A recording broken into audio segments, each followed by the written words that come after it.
Modern physics,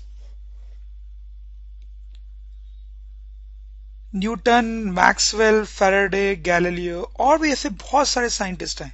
ये शायद उनमें सबसे महान थे। इन्होंने बहुत सारी रिसर्च की और फिजिक्स को अनफोल्ड किया। इनके रिसर्च से हमें फिजिक्स समझ में आई।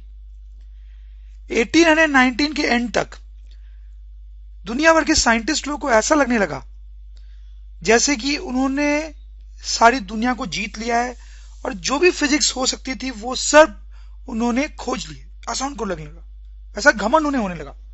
लेकिन आप भगवान को तो जानते ही हैं, जब इंसान को घमंड होता है भगवान उसको तोड़ने आते हैं।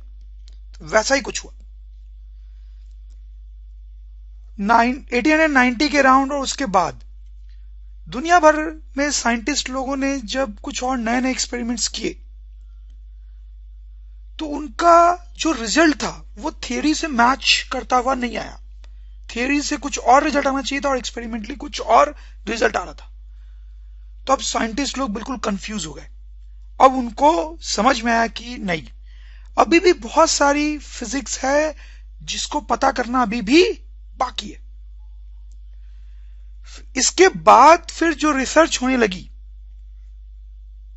फिजिक्स में उसको मॉडर्न फिजिक्स कहा जाता है। उसको मॉडर्न फिजिक्स कहा जाता है। और मॉडर्न फिजिक्स का एक बहुत ही बड़ा इंपॉर्टेंस ये है कि मॉडर्न फिजिक्स से ही क्वांटम फिजिक्स स्टार्ट होती है। क्वांटम फिजिक्स के बारे में आपने कहीं ना कहीं जरूर सुना होगा। ये फिजिक्स का एक बहुत ही इंपॉर्टेंट और इनोवेटिव और क्रिएटिव टाइप का ब्रांच है। मॉडर्न फिजिक्स एक्चुअली उसका स्टार्टिंग पॉइंट है। तो यहां में हम क्वांटम फिजिक्स तो नहीं पढ़ने वाले हैं, आप समझ सकते हैं कि हम उसका स्टार्टिंग पॉइंट पढ़ने वाले हैं, that is called modern physics. लेकिन आगे बढ़ने से पहले मैं आपको ये बता दूं कि ये दोनों ही ब्रांच जो होती है फिजिक्स की वो बड़ी कंफ्यूजिंग टाइप की होती है। रिचर्ड फिनमैन बहुत ही बड़े साइंटिस्ट थे। इनको नोबेल प्राइज मिला था for quantum physics. Quantum physics के लिए ही नोबेल प्राइज मिला था 1965 में। और इन्होंने ऐसा कहा कि nobody has understood quantum physics. इनका ऐसा कहना था कि किसी ने भी क्वांटम फिजिक्स आज तक नहीं समझी। तो ये इतना कंफ्यूजिंग होता है एक्चुअली प्रॉब्लम ये होती है कि इसमें फील थोड़ी कम आती है लोगों को, ये सब्जेक्ट ही ऐसा है। But let's move ahead and try to understand what this chapter has for us. Okay, तो मॉडर्न फिजिक्स को डिटेल में समझने के लिए सबसे पहले हमें थोड़ा ये रिकॉल करने की जरूरत है कि पार्टिकल क्या चीज होती है और वेव क्या चीज होती है और दोनों में क्या डिफरेंसेस होते हैं कुछ। तो टॉकिंग अबाउट पार्टिकल के एग्जांपल है जैसे पेन, बॉल, बुलेट। ये जो कंप्यूटर जिस पे आप देख रहे हैं वो भी पार्टिकल है देखा जाए तो। वेव के एग्जांपल हो सकते हैं जैसे साउंड वेव या फिर string wave. String wave is the simplest possible wave जिसके बारे में हमने पहले पढ़ा है। फिर they is something called stream of particles. Stream of particles इसका बहुत सिंपल सा मतलब है कि बहुत सारे छोटे छोटे पार्टिकल्स हैं और वो जा रहे हैं आगे, तो इसको बोलते हैं स्ट्रीम ऑफ पार्टिकल्स। जैसे ये हो सकता है बहुत छोटे छोटे बॉल्स हों या छोटे छोटे बुलेट्स हों, बहुत सारे जो आगे जा रहे हैं, तो this will call stream of particles. तो पार्टिकल अलग तरह की चीज है एक्चुअली और वेव अलग तरह की चीज है। इनमें एक्चुअली बहुत सारे डिफरेंसेस होते हैं। उनमें से कुछ इंपॉर्टेंट डिफरेंस हम यहां पे देखेंगे जो हमारे काम के हैं। फर्स्ट डिफरेंस इज कि पार्टिकल में डिस्क्रीट फ्लो ऑफ एनर्जी होता है, डिस्क्रीट फ्लो ऑफ एनर्जी, और वेव में कंटिन्यूअस फ्लो ऑफ एनर्जी होता है। देखिए आप इसको समझने की कोशिश करें। जैसे यहां पे ये स्ट्रीम ऑफ पार्टिकल्स अगर आगे जा रहे हैं, तो अपने साथ साथ वो एनर्जी भी ले जा रहे हैं। हर छोटे बॉल के पास कुछ काइनेटिक एनर्जी है, हर छोटे बॉल के पास कुछ काइनेटिक एनर्जी है, हर छोटे बॉल के पास कुछ काइनेटिक एनर्जी है। तो वो डिस्क्रीट है, इसके पास थोड़ी सी काइनेटिक एनर्जी, इसके पास थोड़ी सी काइनेटिक एनर्जी, इसके पास थोड़ी सी काइनेटिक एनर्जी, तो सबके पास थोड़ी थोड़ी थोड़ी काइनेटिक एनर्जी है। तो this is discrete kinetic energy. जैसे कि अगर ये स्ट्रीम ऑफ पार्टिकल्स हैं और सपोज करो एक वॉल है, यहाँ पे वॉल, और ये इस वॉल पे हिट कर रहे हैं, तो वो एनर्जी डिस्क्रीट वे में आ रही है। कैसे? जब ये बॉल हिट करेगा तो थोड़ी सी एनर्जी वॉल तक पहुंचेगी, जब ये बॉल थोड़ी देर बाद हिट करेगा तो थोड़ी सी एनर्जी वॉल तक पहुंचेगी। फिर कुछ देर बाद जब ये बॉल वॉल को हिट करेगा तो थोड़ी सी और एनर्जी पहुंचेगी। कुछ देर बाद जब ये बॉल वॉल को हिट करेगा तो थोड़ी सी और एनर्जी पहुंचेगी। तो एनर्जी जो है वॉल तक पहुंच रही है इन अ डिस्क्रीट वे। डिस्क्रीट वे का मतलब है थोड़ी थोड़ी थोड़ी थोड़ी करके। वेव के केस में एनर्जी का फ्लो कंटिन्यूअस होता है। जैसे मैं आपको बताऊं, जैसे ये स्पीकर है, उसे साउंड वेव निकल रही है और एक आदमी उसको लिसन कर रहा है, तो क्या इससे निकलने वाली साउंड आदमी को थोड़ी थोड़ी थोड़ी करके सुनाई देगी? नो, उससे जो साउंड निकल रही है आदमी को कंटिन्यूअसली सुनाई देगी, कंटिन्यूअसली सुनाई देगी। तो this is a continuous flow of energy. जब आदमी को कंटिन्यूअसली साउंड सुनाई दे रही है मतलब आदमी तक एनर्जी जो है वो कंटिन्यूअसली फ्लो करके आ रही है। तो this is example of continuous flow of energy in wave. जैसे एक और केस देखें, ये स्ट्रिंग वेव है। सपोज करो मैंने यहां पे एक लाइन ड्रॉ कर दी, तो इससे स्ट्रिंग वेव पास हो रही है, पल्स पास हो रही है। तो जैसे जैसे ये पल्स पास हो रही है एनर्जी पास हो रही है इससे। तो अब देखिए एनर्जी जो है कंटिन्यूअस वे पास हो रही है इस ग्रीन लाइन से। तो वेव के केस में एनर्जी कंटिन्यूअसली फ्लो करती है, और पार्टिकल के केस में एनर्जी डिस्क्रीट वे में फ्लो करती है, डिस्क्रीट वे में। ये पहला इंपॉर्टेंट डिफरेंस था। Let's see the second one. Second difference ये है कि पार्टिकल में डिफ्रैक्शन नहीं होता है, नो डिफ्रैक्शन इन पार्टिकल। वेव में डिफ्रैक्शन होता है, वेव में डिफ्रैक्शन होता है। और डिफ्रैक्शन क्या है ये आपको थोड़ा सा याद तो होगा ही। Anyways we will recall it. तो अगर हमारे पास ऐसा कुछ सेटअप है, ये एक वॉल है और यहां पे एक दूसरा वॉल है जिसमें एक होल है, यहां पे बीच में होल है। तो यहां से स्ट्रीम ऑफ पार्टिकल्स अगर आ रहे हैं तो वो होल को क्रॉस करके यहां वॉल पे सामने आएंगे। आप ध्यान दें कि ये जो स्ट्रीम ऑफ पार्टिकल्स है ये क्रॉस करके होल को यहां नहीं पहुंचेंगे, यहां भी नहीं पहुंचेंगे, सिर्फ होल के सामने आएंगे। Very simple. अगर हम वेव की बात करें तो सपोज करो वही सेटअप है हमारे पास, वॉल और ये होल, और यहां पे साउंड का सोर्स है, वेव का सोर्स है, वेव का सोर्स। तो इससे भी वेव निकलेंगी, इससे भी वेव निकलेंगे। क्या ये वेव सिर्फ यहीं पर सुनाई देगी? सिर्फ क्या कोई आदमी अगर यहां पे खड़ा है तो यहीं पे सुनाई देगी? क्या यहां पे अगर कोई आदमी खड़ा है तो उसको साउंड नहीं सुनाई देगी? नहीं, यहां पर अगर आदमी खड़ा है तो उसको भी साउंड सुनाई देगी। तो इसमें क्या होता है कि इससे जो साउंड वेव्स निकलती हैं वो होल से पास होने के बाद स्प्रेड हो जाती है, स्प्रेड हो जाती है। इसलिए साउंड हर जगह पे सुनाई देगी, हर जगह पे सुनाई देगी। This phenomena is called diffraction. This phenomena is called diffraction. Diffraction means bending at edge, bending at edge. Sound wave जब किसी होल से पास करता है तो एज पे बेंड कर जाता है, फैल जाता है बेंड होके, इसको बोलते हैं डिफ्रैक्शन। लेकिन जब पार्टिकल्स किसी होल से पास करते हैं तो वो बेंड नहीं करते हैं, वो सीधे ही चलते रहते हैं। तो हम बोल सकते हैं कि पार्टिकल्स डिफ्रैक्शन शो नहीं करते। So these are two very important differences between particles and wave, जो कि हमें मॉडर्न फिजिक्स पढ़ने में बहुत हेल्प करेंगे। आगे बढ़ने से पहले इस चैप्टर में इलेक्ट्रोमैग्नेटिक स्पेक्ट्रम क्या होता है ये भी पता होना चाहिए आपको। ये आपने पहले भी बहुत सारे चैप्टर में पढ़ा होगा और आपको पता होगा, बट थोड़ा रिकॉल कर लेते हैं। तो इलेक्ट्रोमैग्नेटिक वेव्स जो होती हैं, इलेक्ट्रोमैग्नेटिक वेव्स वो डिफरेंट डिफरेंट तरीके की होती हैं। जैसे रेडियो वेव हो सकती है, माइक्रोवेव हो सकता है, इंफ्रारेड हो सकता है, visible, ultraviolet, x ray, gamma ray. जैसे डिफरेंट डिफरेंट तरह की इलेक्ट्रोमैग्नेटिक वेव्स होती है। ये विजिबल रेज जो होती हैं वो नॉर्मल रेज हैं जो बल्ब से या ट्यूबलाइट से निकलती है और हमें दिखाई देती है। ये इंफ्रारेड, माइक्रोवेव, रेडियो वेव, ये भी वैसी वेव्स होती हैं जैसे विजिबल रेज होती हैं। बस फर्क ये कि ये वेव्स हमें दिखाई नहीं देती हैं, ये वेव्स भी हमें दिखाई नहीं देती और विजिबल हमें दिखाई देती है। जैसे इंफ्रारेड जो होता है, जब अपने टीवी का रिमोट दबाते हो तो उससे इंफ्रारेड निकलती है, और उस रिमोट से जो इंफ्रारेड निकलती है वो टीवी तक पहुंचती है।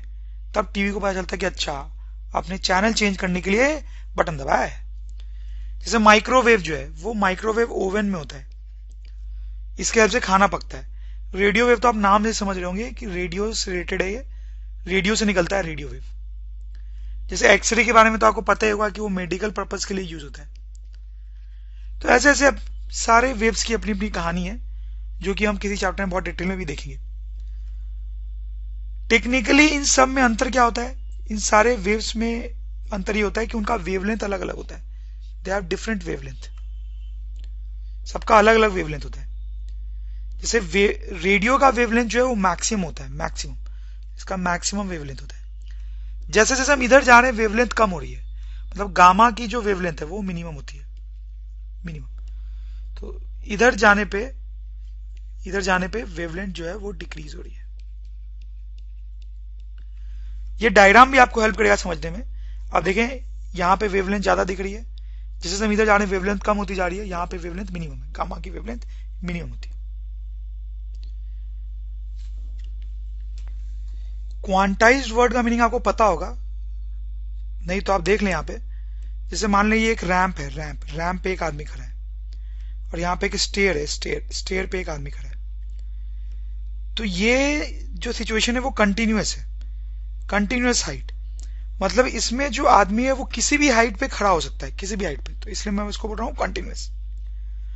इस केस में, स्टेयर वाले केस में, आदमी किसी भी हाइट पे नहीं खड़ा हो सकता, क्या तो वो इस हाइट पे होगा, क्या इस हाइट पे, क्या इस हाइट पे। तो यहां पे हाइट की डिस्क्रीट वैल्यूज पॉसिबल है, इसलिए हम बोलेंगे height is quantized, height is quantized, very simple. Electron volt क्या है ये भी आपको पता होना चाहिए। Electron volt is simply unit of energy, वो एनर्जी की यूनिट है। जैसे अगर आपको एनर्जी बोला गया है 5 इलेक्ट्रॉन वोल्ट, तो इसका मतलब है कि energy is 5 into 1.6 into 10⁻19 joule. तो ये कन्वर्जन फैक्टर है इलेक्ट्रॉन वोल्ट से जूल के लिए। So let's start this very important topic that is called photo electric effect. ये बहुत छोटा सा टॉपिक है, लेकिन आई होप आपको बड़ा इंटरेस्टिंग लगेगा। तो सबसे पहले मैं आपको ये बता दूं कि फोटो का एक्चुअली जो मतलब है that is, photo means light. शायद आपको पता भी होगा, बहुत सिंपल सी बात है। फोटो का मतलब है लाइट। तो इस चैप्टर में बेसिकली हम लाइट के बारे में पढ़ने वाले हैं, लाइट के बारे में। अब लाइट की अगर बात चल रही है तो उसके बारे में क्या बोला जाए। लाइट जो है वो डिफरेंट डिफरेंट फॉर्म में हमारे सामने आती है, और लाइट ने सदियों से इंसान को बहुत फैसिनेट किया है, और आज भी करती आ रही है डिफरेंट डिफरेंट तरीकों से, जैसा आप देख सकते हैं यहां पे। तो इंसान की हमेशा से क्यूरियोसिटी रही है लाइट को समझना, लाइट के बारे में ज्यादा से ज्यादा जानना। तो सदियों से साइंटिस्ट लाइट के बारे में रिसर्च करते आ रहे हैं, और आज भी कर रहे हैं। History of light. तो लाइट की अगर मैं आपको हिस्ट्री बताऊं, तो अगर आप उसको प्रॉपरली समझ पाए तो इतनी दर्दनाक स्टोरी है बेचारे लाइट की कि आपके आंखों में आंसू आंसू आ जाएंगे। बहुत ही दर्दनाक स्टोरी है लाइट की।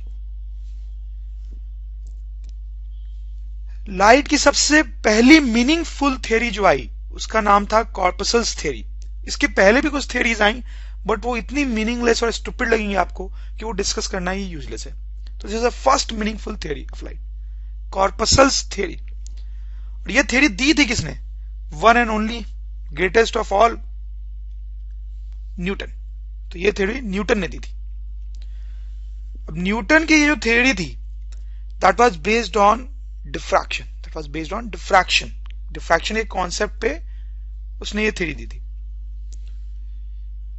तो न्यूटन ने एक सिंपल सा सेटअप बनाया जो कि बहुत ही कॉमन सेटअप है। यहां पे एक लाइट सोर्स है, इस दीवार में एक होल है, और यहां पे एक स्क्रीन है। तो उसने देखा कि अगर इस लाइट सोर्स से लाइट आती है तो इस होल से गुजर के वो लाइट यहां पे आती है, जिसके कारण इतने रीजन पे ब्राइट हो जाएगा, और यहां पे डार्क होगा। This region will be dark, this region will also be dark. ये रीजन जो है वो ब्राइट होगा।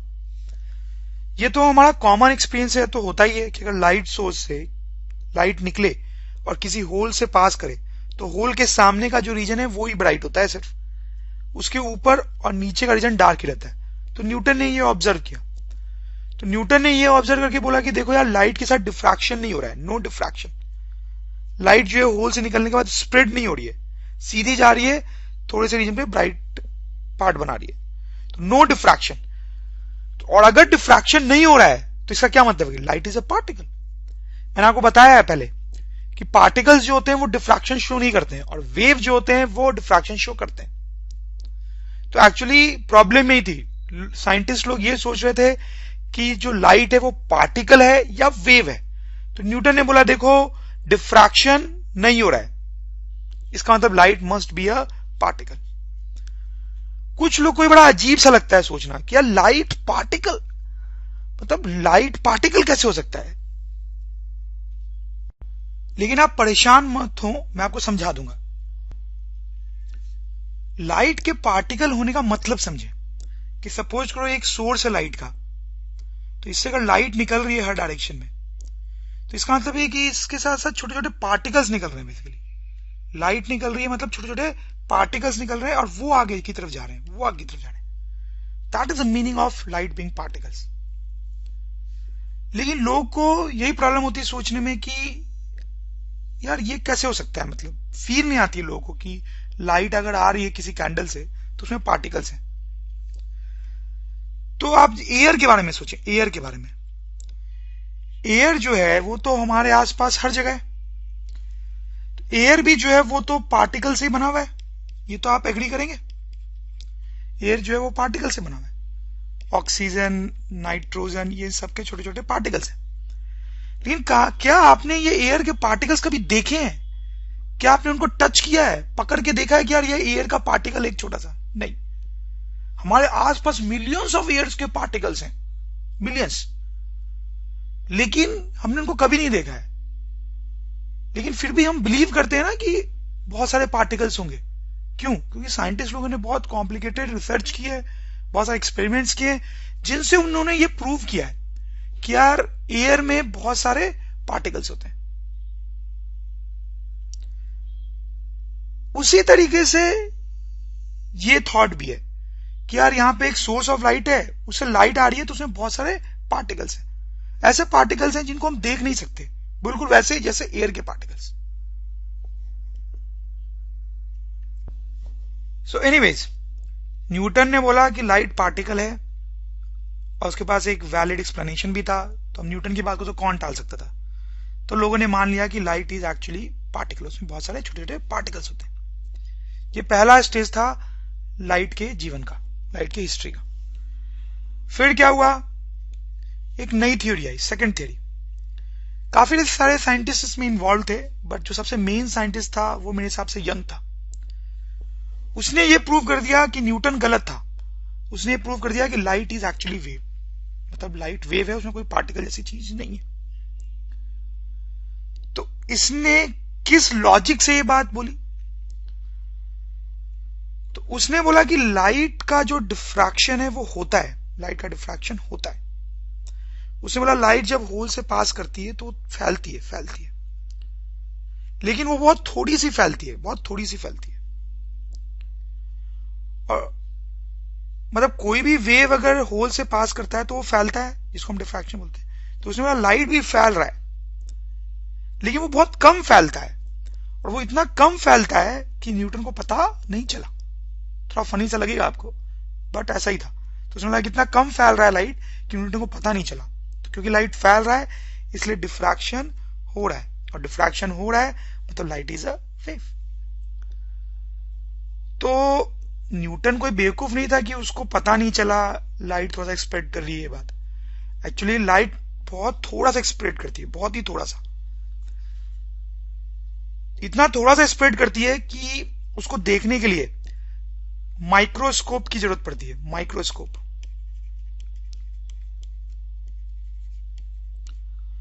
तो न्यूटन के टाइम पे उतने अच्छे माइक्रोस्कोप्स नहीं थे कि ये छोटे से स्प्रेडिंग को देखा जा सके, लेकिन यंग के टाइम तक ऐसे अच्छे माइक्रोस्कोप्स बन गए थे जिनके हेल्प से ये स्प्रेडिंग देखी जा सकती थी। तो यंग ने बोल दिया कि लाइट वेव है, और भी कुछ उसने एक्सपेरिमेंट्स किए थे, बट वो देखना हमारे इंटरेस्ट में नहीं है अभी। फिर एक और साइंटिस्ट आया, Maxwell. Maxwell was like a genius, absolute genius. तो यंग ने तो एक्सपेरिमेंटली प्रूव किया था कि लाइट जो है वो वेव होती है। इसने थियोरेटिकली मैथमेटिकली इक्वेशंस के हेल्प से ये प्रूव कर दिया कि light is wave, light is wave. तो ये एस्टैब्लिश हो गया कि देखो लाइट जो है वो तो पक्का वेव है, डिफ्रैक्शन भी हो रहा है उसका, कोई डाउट नहीं है इसमें। तो लोगों ने मान लिया कि लाइट वेव है। ये जो पहली थियरी आई थी न्यूटन की वो 1700 में आई थी, 1700 की शुरुआत में आई थी। और फिर यंग ने जो अपनी थ्योरी दी थी वो 1800 के शुरुआत में दी थी। तो आप देख सकते हैं 100 साल तक लोग न्यूटन की बात मानते रहे और लाइट की जो कहानी थी वो अंधकार में रही 100 साल तक। लेकिन लाइट की हिस्ट्री में एक और पड़ाव आया, and that watt in early 1900 मतलब 100 साल और बाद एक और पड़ाव आया। इस पड़ाव के बाद फिर से बहस छिड़ गई कि लाइट जो है वो पार्टिकल है या वेव है। फिर से ये चीज ओपन हो गई, फिर से कंफ्यूजन हो गया दुनिया में कि लाइट वेव है या पार्टिकल। ये कंफ्यूजन क्या था और कैसे रिजॉल्व हुआ, वही हम यहां पे पढ़ने वाले हैं। तो अभी आगे बढ़ने से पहले आप ये सोचें कि अभी जो है यंग और मैक्सवेल की थ्योरी वैलिड है और दुनिया में भी सब लोग ये सोच रहे हैं कि लाइट जो है वो वेव है। ये सोचते हुए हम आगे बढ़ेंगे। Okay, so let's start. तो सबसे पहले हम ये टर्म देखते हैं। अब हम प्रॉपर फिजिक्स स्टार्ट कर रहे हैं, प्रॉपर फिजिक्स।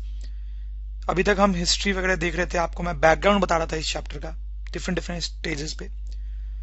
तो पहला टर्म देखेंगे फोटो इमिशन। क्या होता है ये? सपोज करो एक मेटल की प्लेट है हमारे पास, एक मेटल की प्लेट है, उस पे लाइट या फिर कोई दूसरी इलेक्ट्रोमैग्नेटिक वेव आके इंसिडेंट होती है। तो ऐसा पाया जाता है कि इससे इलेक्ट्रॉन्स निकलने लगते हैं, तो मेटल प्लेट थी, उस पे लाइट आई, उसके लाइट गिरने से इस पे इलेक्ट्रॉन्स निकलने लगते हैं। ये जो फेनोमेना है उसको हम बोलते हैं फोटो इमिशन, तो हम फोटो इमिशन की डेफिनेशन इस तरह से लिख सकते हैं कि photo emission is emission of electron, electron का निकलना from a metal when electromagnetic waves fall on it. मतलब फोटो इमिशन का मतलब है इलेक्ट्रॉन्स का निकलना मेटल से जब उस पे इलेक्ट्रोमैग्नेटिक वेव्स गिरती हैं। ये फेनोमेना जो है वो डिस्कवर किया गया अराउंड 1900। इस ईयर के अराउंड डिस्कवर हुआ कि यार ऐसा कुछ होता है फोटो इमिशन जैसा। तो फिर आप साइंटिस्ट लोग तो जानते ही हैं, वो लग गए काम में और पता करना चाह रहे थे वो कि ऐसा क्यों होता है, लाइट के गिरने पे ये इलेक्ट्रॉन्स क्यों निकलते हैं। तो हम देखेंगे साइंटिस्ट लोग ने क्या लॉजिक दिया कि फोटो इमिशन आखिर क्यों होता है।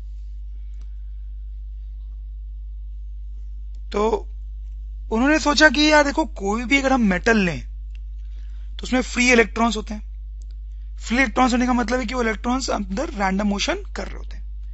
इनके पास कुछ काइनेटिक एनर्जी होती है जिनके कारण ये रैंडम मोशन कर रहे होते हैं, लेकिन इनके पास इतनी एनर्जी नहीं होती कि ये बाहर निकल जाए। So not enough energy to come out. लेकिन हां, अगर इन इलेक्ट्रॉन्स को बहुत सारी एनर्जी दे दी जाए, इनकी एनर्जी बढ़ा दी जाए, तो फिर ये मेटल के बाहर आ सकते हैं, can come out if electrons gain energy. अब जब इस पे लाइट आके गिरती है,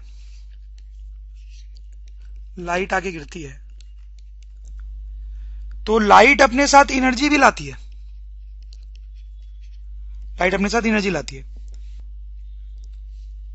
यहां पे जो फ्री इलेक्ट्रॉन्स होते हैं, ये लाइट उन पे गिरती है तो इन इलेक्ट्रॉन्स को ये एनर्जी मिलती है। तो इन इलेक्ट्रॉन्स की एनर्जी बढ़ जाती है, और जब इनकी एनर्जी बहुत बढ़ जाती है तो ये बाहर निकल जाते हैं, तो इस तरीके से फोटो इमिशन होता है। ओके, तो ये छोटा सा क्वेश्चन बताया मुझे, इस केस में डीम लाइट आ रही है और इस केस में ब्राइट लाइट आ रही है। पहले तो क्या मतलब है इसका?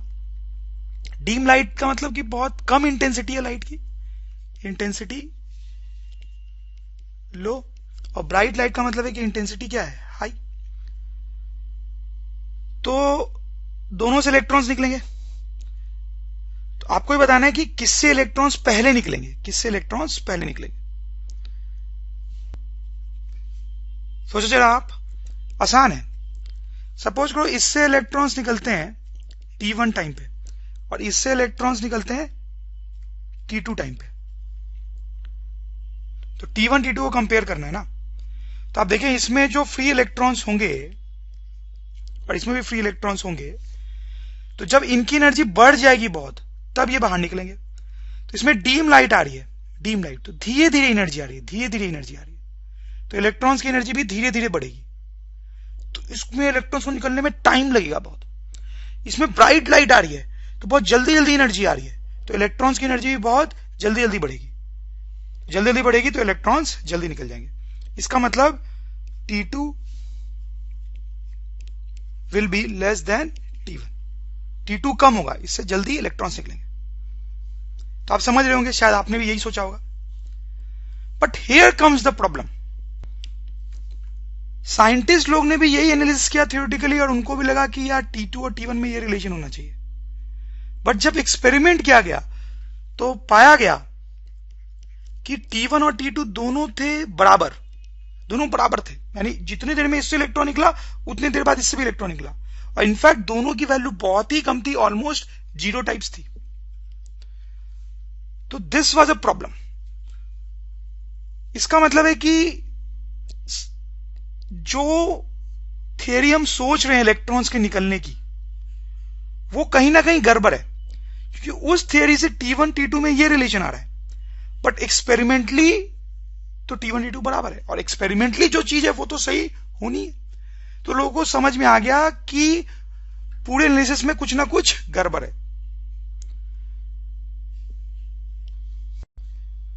और भी कुछ प्रॉब्लम्स आ रही थी इन एक्सपेरिमेंट्स के साथ, जैसे मैं आपको बताऊं। प्रॉब्लम थी no photo emission for low frequency electromagnetic waves, no photo emission for low frequency electromagnetic waves. कहने का मतलब था कि अगर मेटल पे इलेक्ट्रोमैग्नेटिक वेव्स आ रही है, उनकी फ्रीक्वेंसी लो है, लो, तो ऐसा पाया जा रहा था कि इससे इलेक्ट्रॉन्स निकल ही नहीं रहे थे, कोई इलेक्ट्रॉन्स नहीं निकल रहे थे इससे। इसका रीजन भी लोगों को समझ में नहीं आ रहा था कि इलेक्ट्रॉन्स क्यों नहीं निकल रहे हैं अगर फ्रीक्वेंसी लो है तो ऐसी प्रॉब्लम्स के आने से लोगों को ये समझ में आया कि यार जो फिजिक्स यहां पे यूज की जा रही है उसमें कुछ ना कुछ गड़बड़ है, और फिर साइंटिस्ट लोग लग गए काम में और क्या प्रॉब्लम है थियरी में ये खोजना शुरू कर दिया उन्होंने। काफी टाइम बीत गया, सालों बीत गए, लेकिन कोई भी साइंटिस्ट सोल्यूशन नहीं ढूंढ पा रहा था। ओके, जहां बड़े बड़े साइंटिस्ट प्रॉब्लम को सॉल्व करने में लगे हुए थे, उधर भगवान को कुछ और ही मंजूर था। 1902 और 3 के आसपास एक बिल्कुल ही अननोन स्टूडेंट था, बड़ा ही एरोगेंट था ये, इसके प्रोफेसर्स के साथ झगड़े चलते थे हमेशा, और इसका एकेडमिक बैकग्राउंड भी कोई खास अच्छा नहीं था, जिसके कारण कॉलेज से पास आउट होने के बाद इसको कोई जॉब नहीं मिली। लेकिन इसकी एक गर्लफ्रेंड थी, बहुत ही सुंदर। अब वो जो गर्लफ्रेंड थी उसको इसने प्रेग्नेंट कर दिया। तो ऐसी विपरीत सिचुएशन में इसको अपनी गर्लफ्रेंड से इमीडिएटली शादी करनी पड़ी। अब शादी करनी पड़ी तो अब इसको पैसे की जरूरत थी घर चलाने के लिए, तो इसको कोई अच्छी जॉब तो मिल नहीं रही थी, तो फिर इसने एक पेटेंट ऑफिस में जॉब ले ली। पेटेंट ऑफिस, पेटेंट ऑफिस एक ऐसी जगह होती है जहां पे साइंस में जो भी रिसर्च चल रही होती है उसके डॉक्यूमेंट्स अवेलेबल होते हैं। तो इस ऑफिस में इसको काम मिल गया, लेकिन इसका जो काम था उसमें बहुत फ्री टाइम होता था इसके पास। तो उस फ्री टाइम में ये वही डॉक्यूमेंट्स रिसर्च वाले पढ़ता रहता था। तो एक बार इसी प्रॉब्लम के पेपर इसके हाथ में चले गए, तो फिर वो उस प्रॉब्लम पे सोचने लगा, और सोचते सोचते 1905 में इस साइंटिस्ट ने उस प्रॉब्लम को सॉल्व कर दिया। वेरी सरप्राइजिंगली, बड़े बड़े साइंटिस्ट नहीं कर पा रहे थे और इसने कर दिया। इनफैक्ट 1905 में इसने 3 बहुत इंपॉर्टेंट थियरीज दी। ये कौन कौन सी थियरीज है वो मैं आपको बताऊंगा, बट 3 बहुत इंपॉर्टेंट थियरीज दी जिससे पूरी फिजिक्स की शक्ल ही बदल गई। और ये जो ईयर है इसको गोल्डन ईयर ऑफ फिजिक्स बोला जाता है, गोल्डन ईयर ऑफ फिजिक्स।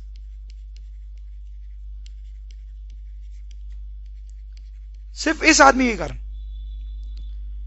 तो उसमें से उसकी जो पहली थियरी थी, उससे जो प्रॉब्लम हम डिस्कस कर रहे हैं लाइट वाली, वो सॉल्व हो गई, और उसके लिए उसको आगे जाके नोबेल प्राइज भी मिला, नोबेल प्राइज भी मिला। ये जो साइंटिस्ट था, कौन था ये, क्या नाम था इसका?